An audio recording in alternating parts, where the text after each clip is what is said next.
हो गई चुनाव को लेकर सभा की सारी तैयारी। सत्ता पक्ष को झटका देने की आजम अखिलेश ने ठानी। अभी से शुरू हो गया नेताओं में मंथन, बढ़ गई बीजेपी खेमे की टेंशन। पीडीए के बाद अब एक और 11 के फॉर्मूले से मिलेगा सत्ता पक्ष को झटका। आजम खान के यहाँ लगा नेताओं का जमावड़ा। वेस्ट यूपी में बड़ी जबरदस्त हलचल। ये हैरानी की बात नहीं, सच है, क्योंकि यूपी में जब से आजम अखिलेश की मुलाकात हुई है तब से लगातार बीजेपी खेमे में हलचल मच गई है। दावा है कि आजम अखिलेश मिलकर यूपी चुनाव में कुछ बड़ा करने जा रहे हैं, जिसको लेकर अभी से नेताओं में मंथन शुरू हो गया है। सिर्फ यही नहीं, सियासी गलियारों में तो ये तक चर्चा है कि अखिलेश और आजम की जोड़ी इस बार ऐसा सियासी समीकरण बना रही है जो बीजेपी समेत सत्ता पक्ष के लिए बड़ा सिरदर्द साबित हो सकता है। पार्टी सूत्रों का दावा है कि पीडीए के बाद अब सपा एक और 11 के फॉर्मूले पर काम कर रही है, यानी आजम खान की पकड़ वाले इलाके और अखिलेश के संगठनात्मक ढांचे का मिलन, जो बीजेपी के गढ़ में सेंध लगा सकता है। जानकारों की माने तो आजम खान के जेल से बाहर आने के बाद से ही सपा के अंदर सियासी समीकरण तेजी से बदल रहे हैं। उनके करीबियों का कद बढ़ने लगा है और कई नेता जो पहले खामोश थे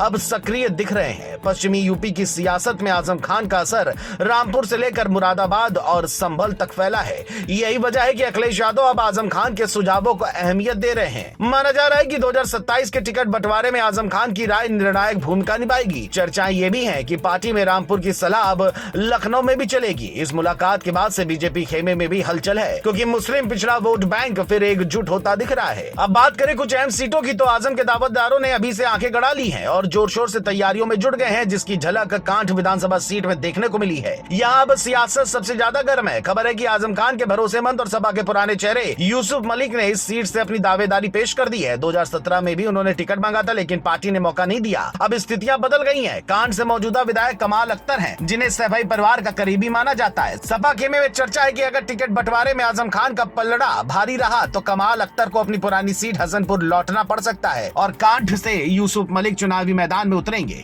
इस फेरबदल को लेकर जिले की सियासत में जबरदस्त हलचल है और स्थानीय कार्यकर्ताओं में उत्सुकता बड़ी है। इधर बिलारी विधानसभा सीट पर भी सपा के अंदर मंथन जारी है। मौजूदा विधायक मोहम्मद फहीम, जो हाल ही में रामपुर जाकर आजम खान से मिले थे, टिकट की दौड़ में मजबूत दावेदार माने जा रहे हैं। वहीं पुराने सपा नेता राजेश यादव और कुछ अन्य नाम भी रेस में हैं। पार्टी के भीतर चर्चा है कि आजम खान अब इन सीटों पर अपनी करीबी और वफादार नेताओं को मौका देना चाहते हैं। सपा सूत्रों के मुताबिक मिशन 2027 में नारे नहीं नेटवर्क काम करेगा, यानी जो नेता जमीन पर जनता से जुड़े हैं वही आगे बढ़ाए जाएंगे। आजम खान के खेमे से दो और नाम तेजी से उभर रहे हैं, डॉक्टर महमूद सैफी और शाने अली शानू। खबरों की माने तो डॉक्टर सैफी पूर्व जिला पंचायत सदस्य रह चुके हैं और नगर या ठाकुर द्वारा सीट से चुनाव लड़ने की तैयारी में है, जबकि शाने अली शानू देहात सीट से सक्रिय हैं। दोनों नेता आजम खान के करीबी होने के साथ साथ सपा सांसद रुचि वीरा के भी विश्वास पात्र माने जाते हैं। सपा खेमे में कहा जा रहा है कि आजम अखिलेश की जोड़ी 2027 में वही रोल निभाएगी जो 2012 में मुलायम आजम की जोड़ी ने निभाया था। सूत्रों के मुताबिक अखिलेश यादव पश्चिमी यूपी में अगले महीने एक संयुक्त सभा कर सकते हैं, जिसमें आजम खान के समर्थकों को शामिल किया जाएगा। इसका मकसद सपा के पुराने वोट बैंक को दोबारा एकजुट करना माना जा रहा है। अब पश्चिम यूपी में अखिलेश और आजम की जोड़ी ने चुनावी रणभेरी बजा दी है।